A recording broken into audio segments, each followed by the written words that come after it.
You're like, hey, everybody. No, just now. But that's a really sexy name.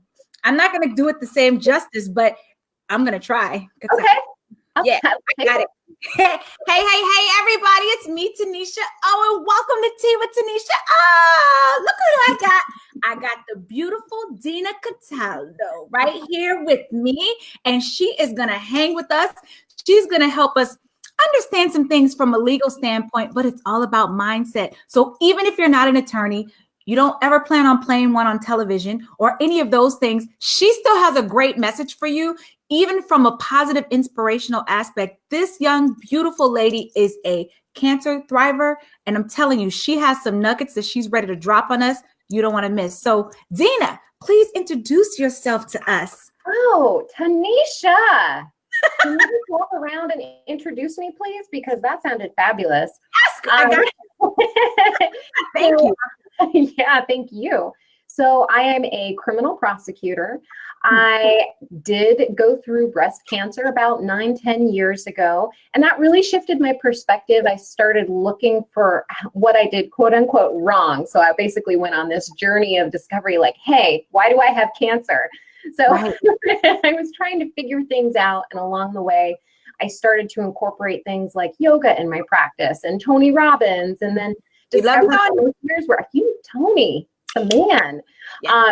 I started discovering where my fears were and that I needed to go towards them, which got me into this whole online entrepreneurship world, because that was where my fear was, and I decided to go for it. But I did that on top of my career as a criminal prosecutor. So you just jumped straight in, like no floating. You just decided to jump into the deep end. Yep. So you have this tough girl during the day, because I'm like, look at your sweet face. You're in there slamming down things. You're out of here, buddy. I know, like I get that a lot. They're like, oh, wait. And then they see me in court and they're like, oh, okay. The dual personality. Yes, it's a very different, it's very interesting because I have that aspect to me, the, all business, but at the same time, I think I bring a different aspect to my position because I'm better able to understand why I'm reacting in certain ways based upon what I've learned over the years. And so rather than judging somebody or their position right away, I take a moment and I'm able to actually separate myself from that. So, a lot of times you'll be in court, and depending upon the attorney and depending upon how much work they've done on themselves, they'll be in court and they'll react to what a judge says or what a defense attorney says, or vice versa, a defense attorney reacting to what a prosecutor says, and not come across as reasonable because they haven't taken that step back to separate their emotions from the legal argument. Absolutely. And you know what? I always say this, one of my girlfriends laughs, take the emotion out of it. And we really do need to learn to take the emotion out of things, because when we're emotional about things, we miss so much. Because we're saying one thing and they're thinking about what the wife or the husband just said to them. And you're like, yeah, except for that's not what I was saying. You've had those times where you're like, what are you talking about? That's not what, what I'm referring to. So I really, really get it. So talk us through. I want everyone to understand this journey when you were diagnosed with the 3 words that people fear hearing: you have cancer. You were 28 years old. You were a year 29. I will get some facts. Listen, I might mislead. The fine print is at the bottom. I put the fine print at the bottom, so I'm not held in decades now. So you're 29 at the prime of your life. Are you in law school at the time? What's happening? Like, give us this picture of what's going on in your life. So I was actually in that point in my life where I was there in the DA's office in a position where, you're trying to impress all your bosses. You want to be a trial dog. You want to show people that you're not afraid to go to trial, that you're a hard worker, that you're conscientious, that you have it all together, Right. that you're going to work longer than everybody else, that you can get the job done. Yes. And that is really common in the law firms and anywhere else where you have high achievers who are working. And I had this lump for a while that I'd actually been monitoring for years, because it would go away and it would come back and it would go away. And, the doctors told me, what, it's nothing, it's just water. And I believe that it was at some point, though, it morphed into cancer. Oh. And I went back to the doctor multiple times because this lump wasn't going away now. It was like, okay, look, there's something there. I need you to check it out. I went through biopsies. I went through mammograms. They told me it wasn't cancer. They said, nope, not cancer. Don't worry about it. And I decided out of vanity to get the lump removed because I felt unattractive there. Thank goodness for vanity at some point in our lives, Right?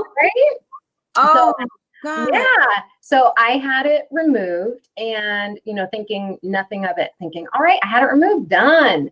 And then I'm at the office one day and I get a phone call from the receptionist at my surgeon's office. And she says, we need you to come in for a follow-up appointment. Can we schedule something for tomorrow? Tomorrow, starting tomorrow. I can't come in. Well, how about another day, maybe later in the afternoon? We really need you to come in. And I'm like, nope, can't do it. How about a month out? Because about a month from now is good for me. And so the surgeon had to get on the phone and tell me over the phone that it was cancer because I wasn't scheduling a follow-up appointment. Oh my God. They don't even deliver news like that over the telephone. Not unless you are a stubborn attorney who has to get stuff done at the office. Better things to do to listen to whatever you have to share, Doc. Man, send me an email. Oh no. Right?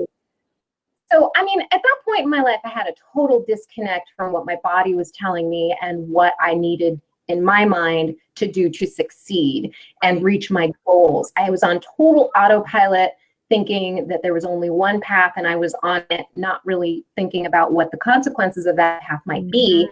Mm-hmm. And to be struck with that made me completely reconsider how I thought about success, completely reconsider how I thought about managing stress in my life.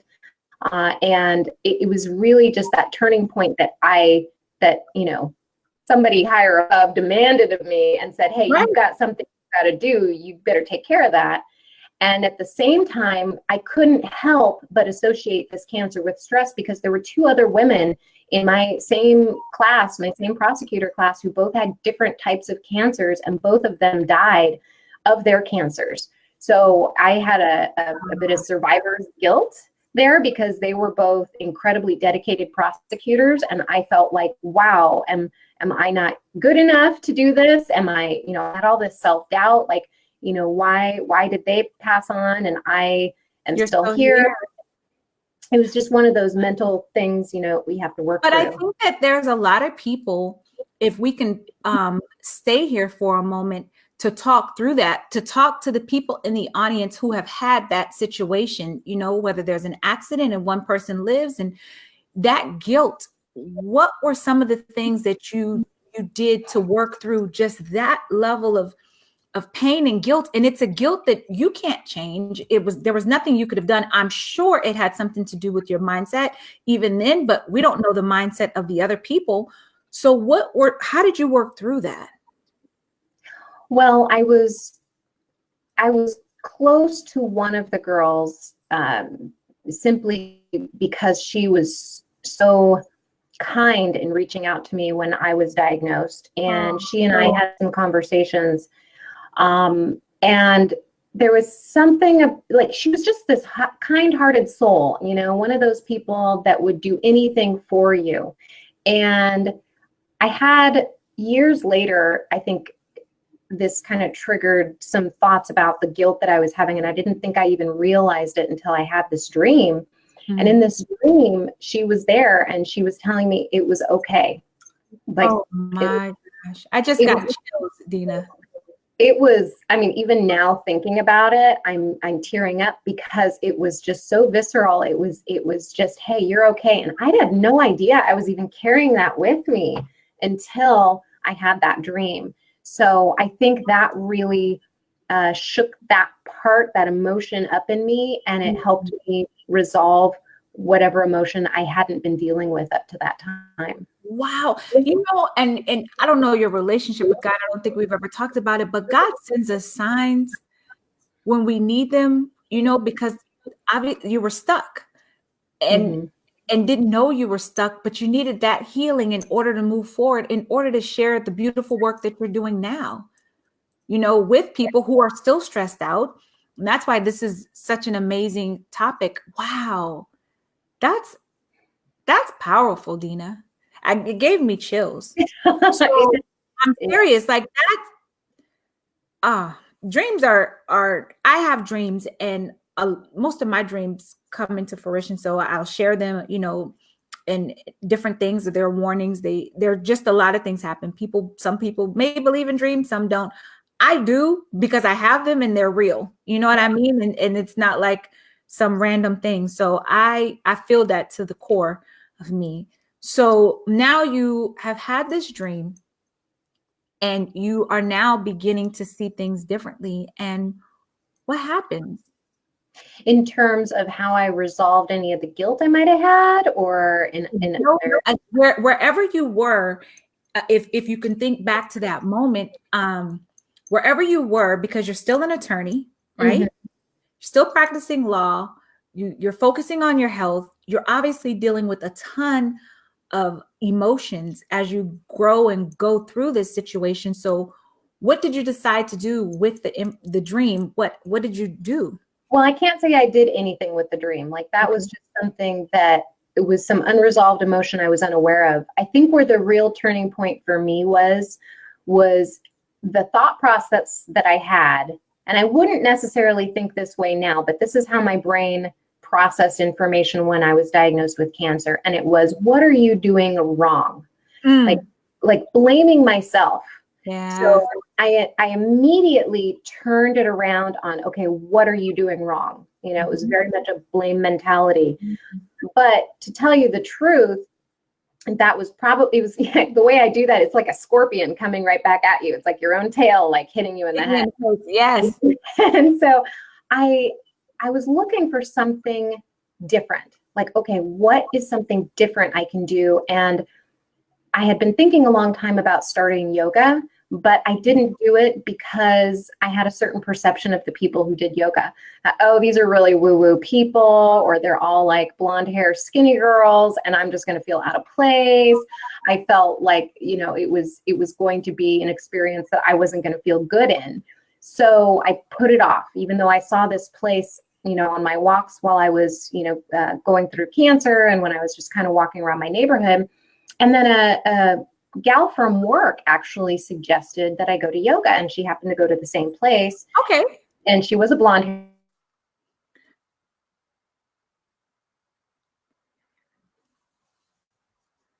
Uh-oh, she's frozen.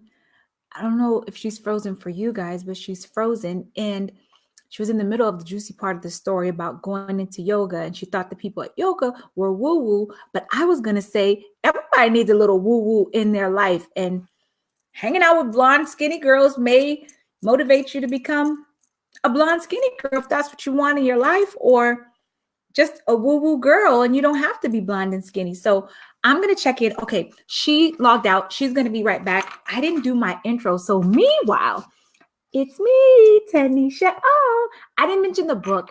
Hey guys, so what I am working on is our movement of empowering stepmothers. There's something so beautiful and magnetic about the word empowerment, especially when it's in front of stepmother, right? Because those two words typically don't come together.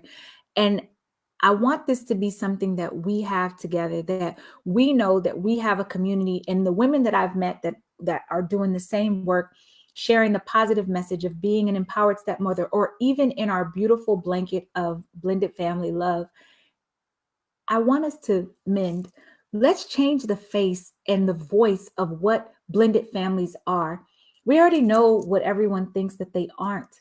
But how about if we are courageous and brave enough to do something different, to say something different, to create something different? Like, it makes me so excited just thinking about it. And And it's not going to be perfect. No, it's not going to be perfect if you don't want it to be perfect, but nothing is perfect. But if you don't try or even work at it or commit to it, it's definitely not going to be perfect. So how about we try something? And if you're in a place where there's coaching or you know somebody I can support, please let me know.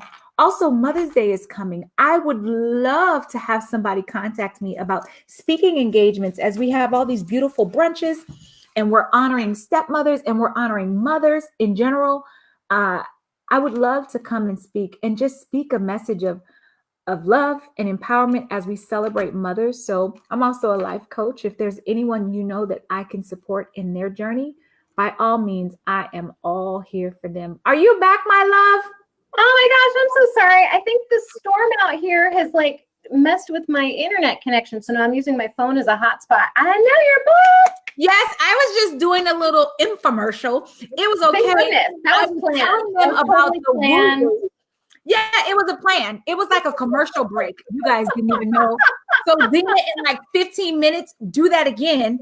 And then I'll come back with another part 2 of my infomercial. You were at the woo-woo, and I was telling the people, nothing wrong with hanging out with some yoga woo-woo people. I was like, you might want to become a skinny blonde or not. No judgment. Whatever you want. Knock yourself out.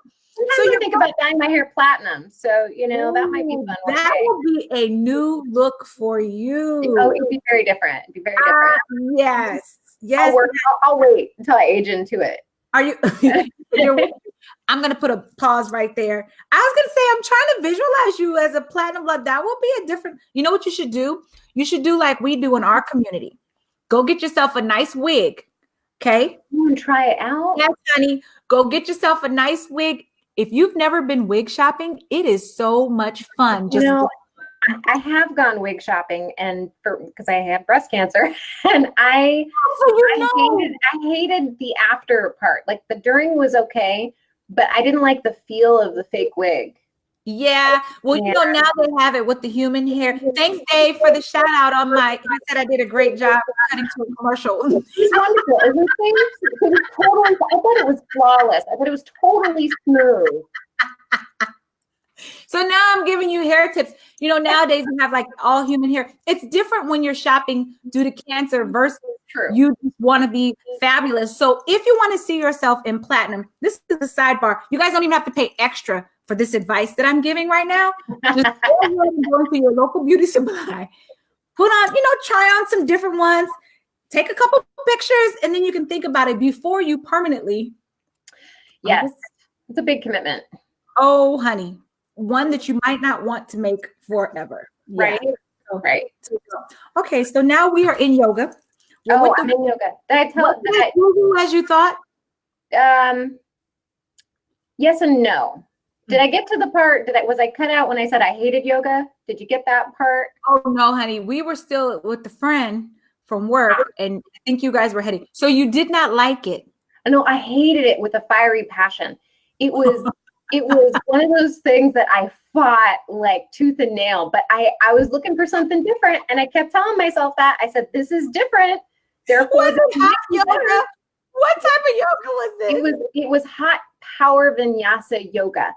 It was like, and I love it now, which is the funny thing, but it was 75 minutes of, you know, doing these poses. And of course I'm going through chemo, so my body's reacting a little bit differently. Yes. And so I'm shaking when I'm holding poses, like my arms out, and I can't leave them up very long because of just like the strain of the chemo. And so I am like, it's painful for me. And so the one thing I loved about it is that they were very non-judgmental if you wanted to take a break. So if I just wanted to lay in child pose, they give you a massage, and I'm like, okay, I could do this. So I'm trying to figure out before you go on. So I did hot yoga. I think it was like 700 degrees inside the room, right? I couldn't hold the poses. I don't even know what my excuse was. I just was like, this is miserable. And I took my son, who's like 6'5". So you have him, me. It was just a lot happening. So I'm going to say you're amazing for doing it because I've done it. Oh boy. I can't imagine being not sick or not feeling well and doing it. That's just Well, you know, I think part of that was my stubbornness. Like it was, okay, look, I need to do something different. This is the thing that I'm doing different. I am committed to doing this. And I just kept doing it and doing it. And eventually I loosened up and I realized I was holding on to so much tension and emotion and like the need to be perfect and expectations. And there was just so much emotion being held inside. And the yoga was releasing that. And so I became fascinated with how this could happen. Like, why is it that, first of all, chemotherapy felt like a vacation for me from the office? Like I felt so much more relaxed when I was away from the office. Wow. And then, yeah, it was crazy. And I had no idea why this was. I'm like, why is it like this? It shouldn't be like this. This feels amazing. And I'm on chemo. This is not right. No. So I had to find another way. And so I was committed to finding another way after that. Third door. Mm-hmm. Yeah. Wow. So you're feeling miserable. I know, you and I were talking offline. I know the intensity of the legal world. I was a paralegal for quite some time. And it's just so intense. When you're talking to someone, I gave you, even though it's funny, it's not funny. For me coming from the legal field, I couldn't parent properly because my poor kids would ask a question and I'm like, you're supposed to know the answer before I ask the question because it's just stressful.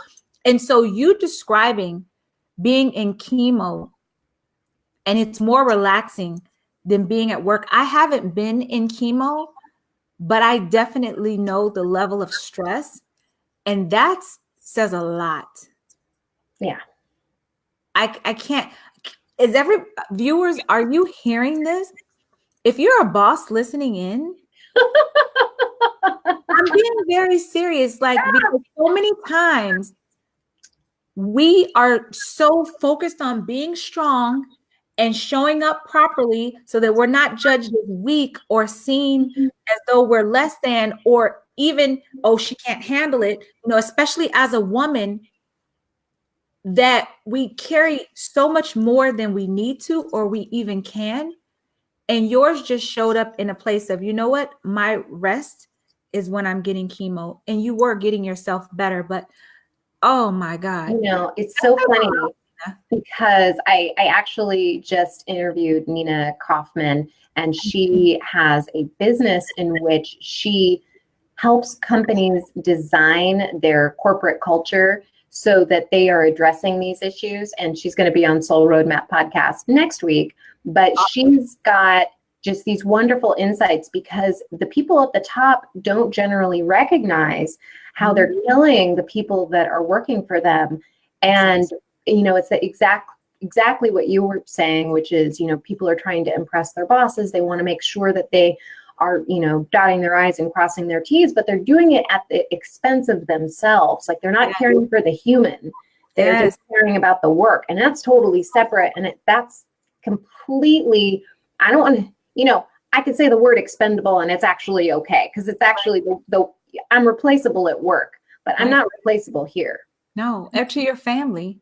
Yeah. Oh my goodness. Okay.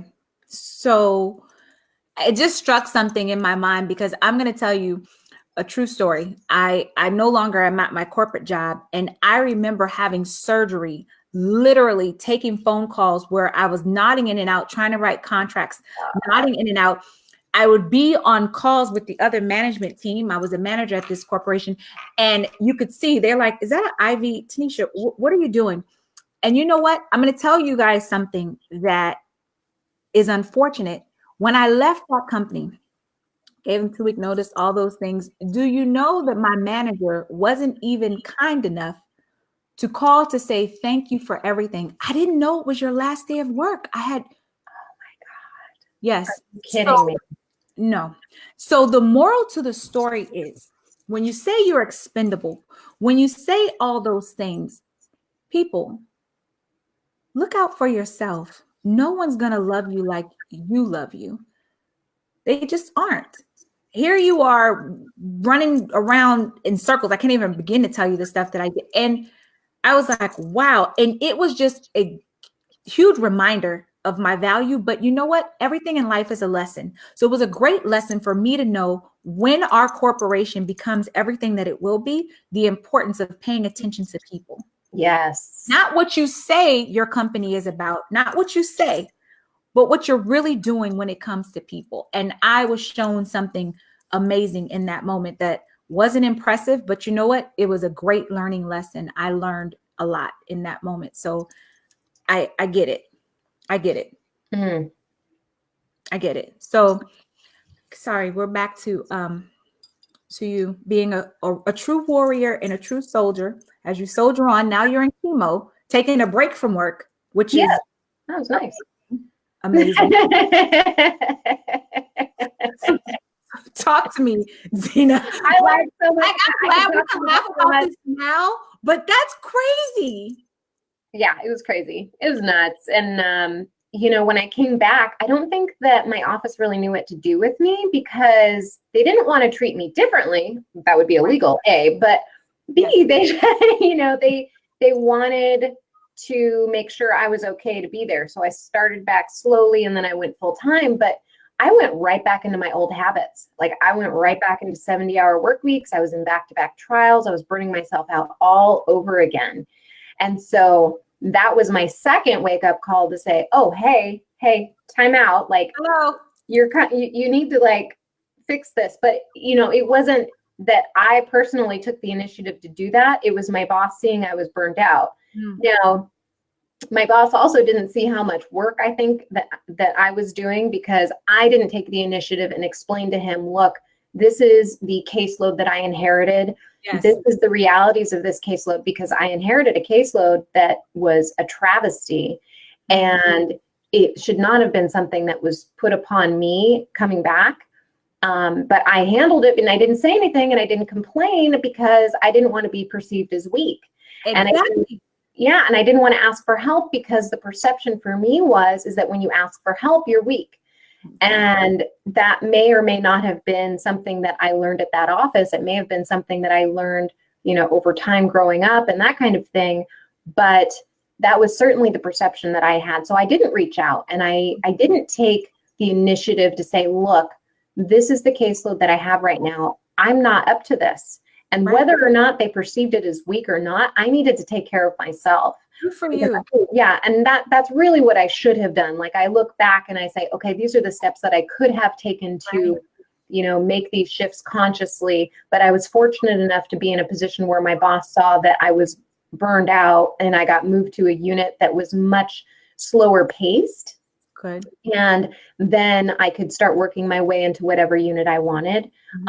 But I made the conscious decision to stay in a unit where I have the opportunity to create more in my life than just working at the office. Like I have the opportunity to create an online coaching business for lawyers. You know, I have the opportunity to do a podcast and I have the opportunity to talk to people like you who, you know, really help shape people in ways that, you know, we may not recognize at first. Like there are these little micro changes that we make in people when they hear things in the way that we say them.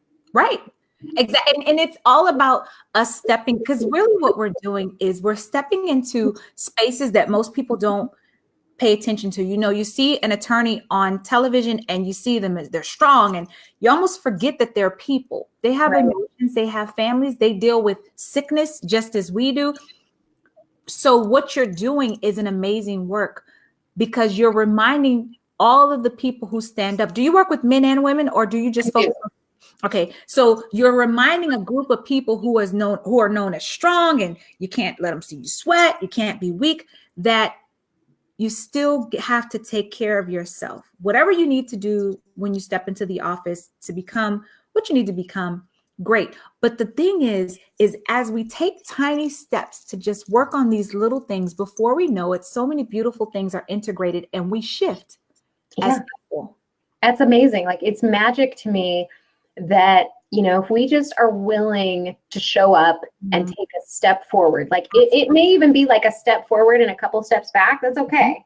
Because eventually you'll make a few more steps forward and you'll always have trip ups. It's okay.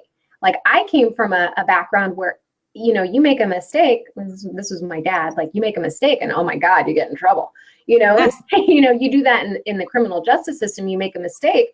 And suddenly people are throwing around things like you're abusing your power, you are, criminally negligent, or you are, doing this intentionally to hurt whomever is, you're prosecuting.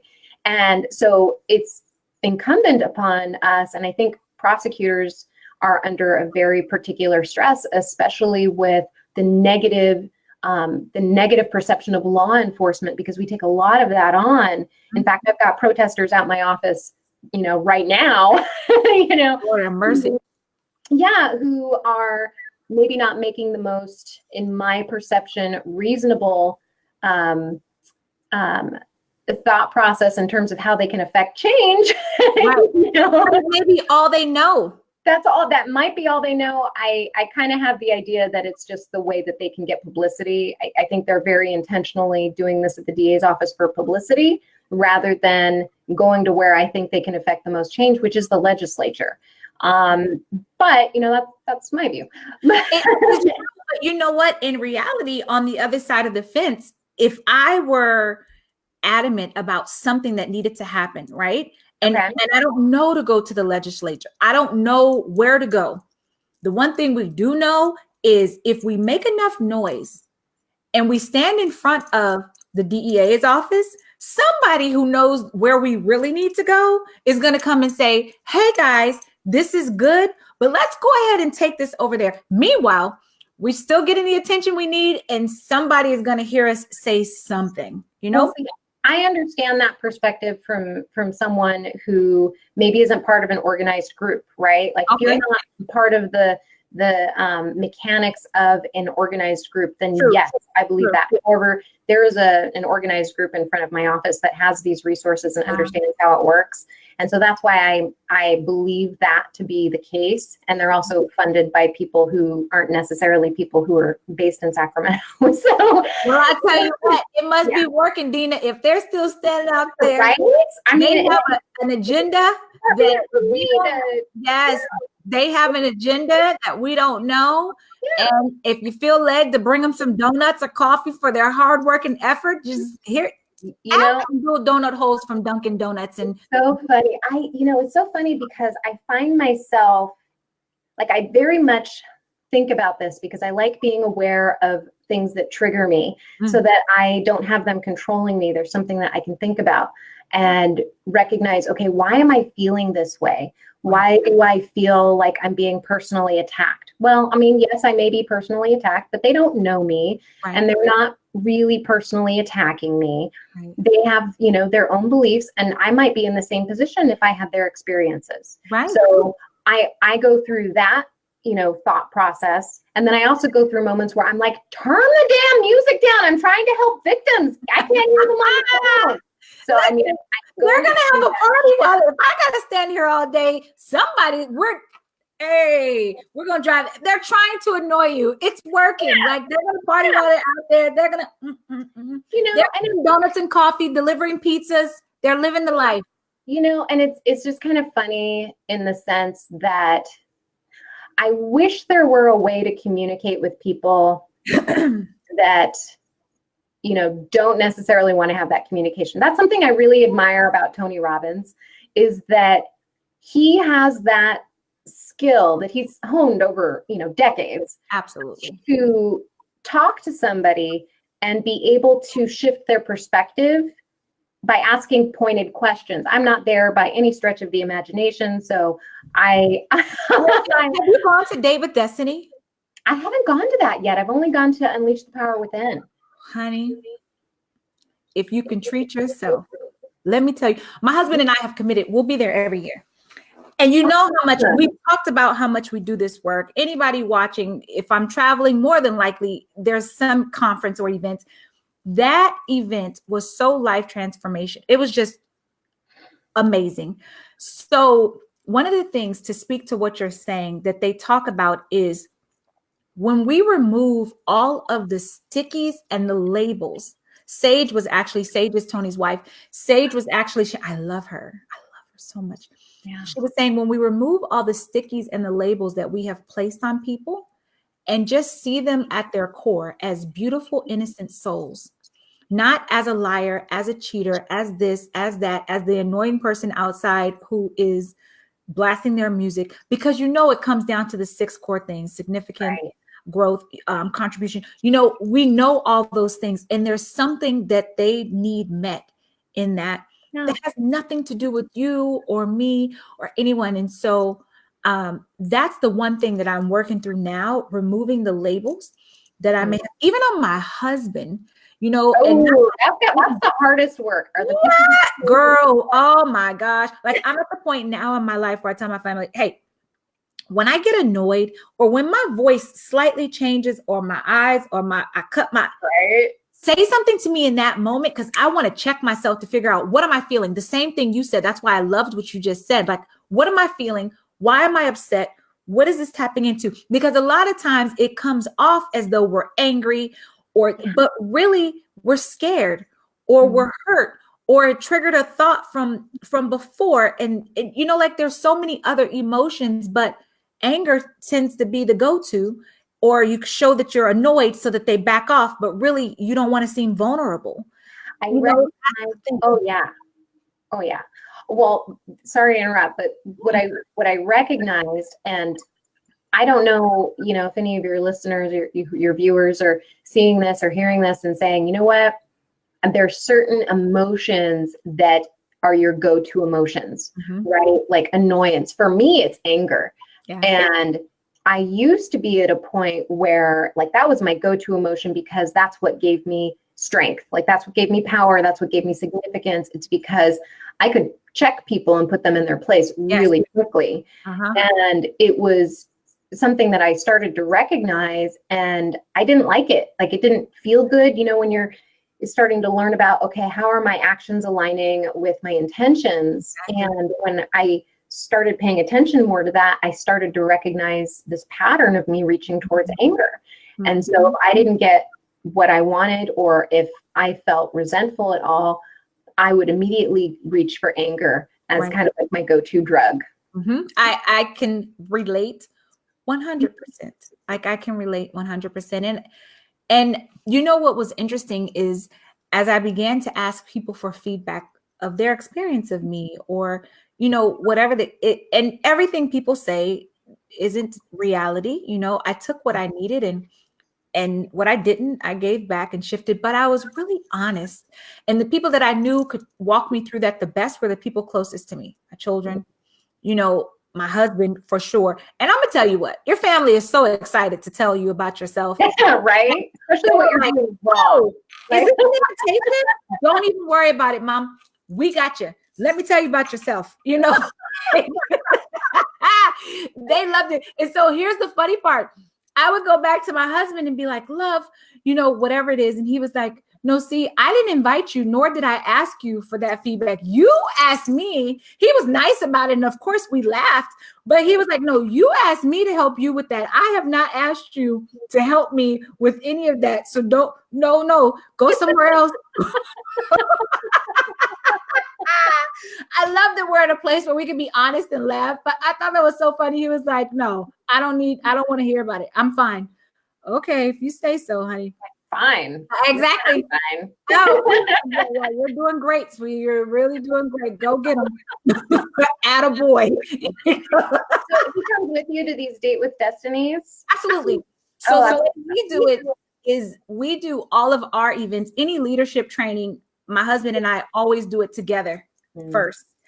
And then once it's something that we know, we love, whatever the case may be, then we go back. Typically it's me who will go back through it with the kids. Like, I'm going to UPW in Los Angeles in March, and I'm taking our middle baby boy. Cool. So we always go through. My younger son, Ike, was like, am I coming? I'm like, love, you can't miss school. You got to go to school. There's one in the summer. We'll see. So that's the way we do it. It's actually the way we dated. People don't even realize, like, yes, these events and this leadership was something that took us through our dating. We started really early on in our dating. We started going to all these leadership things. So we've been doing this work for. Where do I find people? Like, that's my idea of a date. Okay? Yes. Like, Yes. I want someone who is in for self-improvement and Yes. opening up their minds and doing all that stuff. I need someone like that. He didn't come that way. No. So ladies, here's a dating tip. I invited him when we first met, right? And you know, guys will do all kinds of stuff to get around you, even if they don't really want to. They'll go. They're like, okay, fine. So I was like, hey, I'm going to this thing. He's like, I want to go. So I was like, okay. So he went, and it was Clemmer, but that was how he went. So the moral to the story is find where you want to go. And that's where you can really learn the core. Is this going to work? Is this relationship, how is it going to work? How does he deal with emotions when various things come up? You want to talk about a fast track go into some leadership training, people listening, and you'll really get to discover, is this really going to work? And I saw the core of his heart in so many areas. Didn't know everything because he and I were like this. Oh my goodness. Yeah. 2 strong personalities. Oh my word. Yes. 2 strong personalities, 2 different cultures. You know, my husband's Nigerian, and so he has a completely different culture than ours. And there was all these things, and yet we have woven together so beautifully. And it was because of the work that we each did individually to become who we are today. But it was exciting because it was together. So one, you can hit up some of these events. First of all, Date with Destiny, honey, they have a whole little separate dating thing where they do like some, they what do they do? Oh my gosh, I'm going to mess it up. What's These are like singles at Date with Destiny? Yes, girl, they're singles. Oh, Listen, Tony even does one part where he's like, if you're single, stand up. I was like, get up. To one of my girlfriends next to me, she didn't want to stand up. I was like, you better get your butt up. You want a man? You get. So you stand up, and everybody's like eyeing each other. So then they have like a little dating thing. Where what is it called? Speed dating. Oh my gosh! Yeah, they did like somebody put together a speed dating, and so we were like, you got to go. You know, she was our buddy. You know, you always have buddies. I'm like, you got to go to speed dating. Just have fun. Let your hair down. And she got someone's number. Somebody booked her. I said, oh, she was like 20. So she was so excited. Can you go by yourself, or is this like something you got to bring somebody else? No, Date with Destiny, you could totally go like everything, like his other events, you just show up. Like that's what I did with the typical Tony thing. You leave, you come by yourself, you leave with 5 million friends. You know the drill. You know the drill. You will have 500,000 friends. Because anyway, even though I was there with my husband, they separate you. You're not with your spouse the whole time. I mean, you're never with your spouse. So listen, go get you a boo, and then you can see who's who, what's what. Mm-hmm. I like this. This is a good plan. Thank you for the tip, because you know, online dating is not for me. No, just go to Date with Destiny. It's in Florida, December 5th through the 10th this year, or Australia, depending on where you want your man. There's one day in Australia. You're right. I have to geographically plan this. No, but people come from all over the world. There were 5,000 people at Date with Destiny. Yeah. I'm telling you, life-changing, transformational. I was thinking, okay, I've gone through most of what Tony has to offer. What else can he teach us? And he blew us away. I mean, to my point, my husband was like, we're going once a year. Like we're there. Oh, it was his initiative. He was like, he's wanted to do it. Yes. That's awesome. I don't have to drag him, especially Tony. He's like, let's do it. Like we went originally because he liked Tony.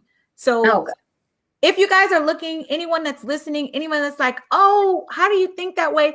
Many of my friends on Facebook are Tony Robbins people, the majority of them. So it's awesome because I have friends from all over the world that are my friends. Shout out to you, Tony Robbins family. She's one of us.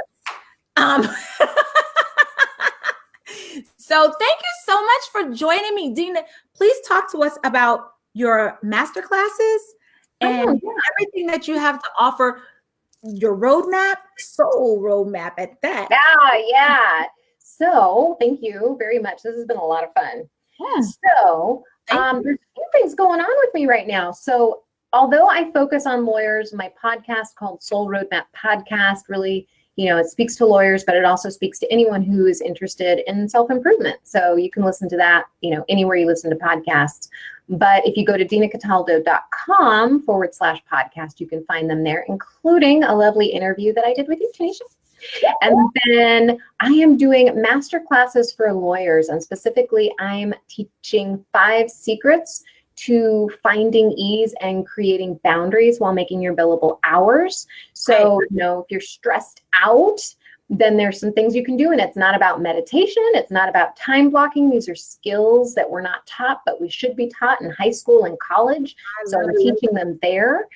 You could go to dinacataldo.com/masterclass. There's still a few spots open through Saturday. So if you want to join me there.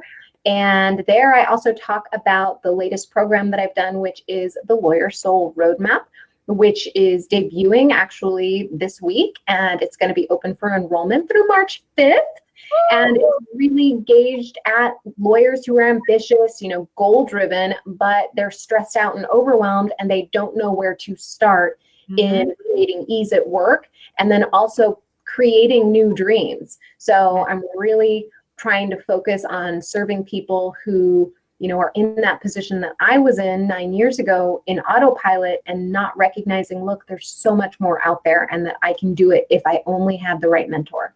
I love this. I love it. I'm telling you, that legal field, it's something. So all you attorneys, all you lawyers, we know you need your billable hours. We know you need peace of mind. We know you want a private life. We get all of that. Take some of the load off, the pressure off, invest in yourself. Check out Dina. She has some amazing content. She has 5 secrets, and she already told you it's not. So for all you people thinking, I already meditate. If you're stressed out, it's not working. So you want to call Dina. You want to step into something extra and see what are these extra nuggets that we're having. We're all in this together. I cannot thank you enough for joining me today, my love. I wish you all the success. And of course, we'll stay in touch, but I wish you all the success. I'm sending you love and light to every program, every venture, everything that you're doing. Thank you, thank you, thank you for joining us. I'm going to give my quick shout out to Empowered Stepmothers. This is more than just a book to me. It's literally my journey and my love letter to stepmothers. It's something that I wish I had when I was going through the midst of all the chaos and the pain and everything. So how can I support you, or how can I support one of your loved ones? Reach out to me. Let me know. If you don't have this book, by all means, it's available. And so am I to help you support you all. So from my family to yours, we love you. Thank you, thank you, thank you for tuning in, and ciao. Bye. You got to hit all these buttons.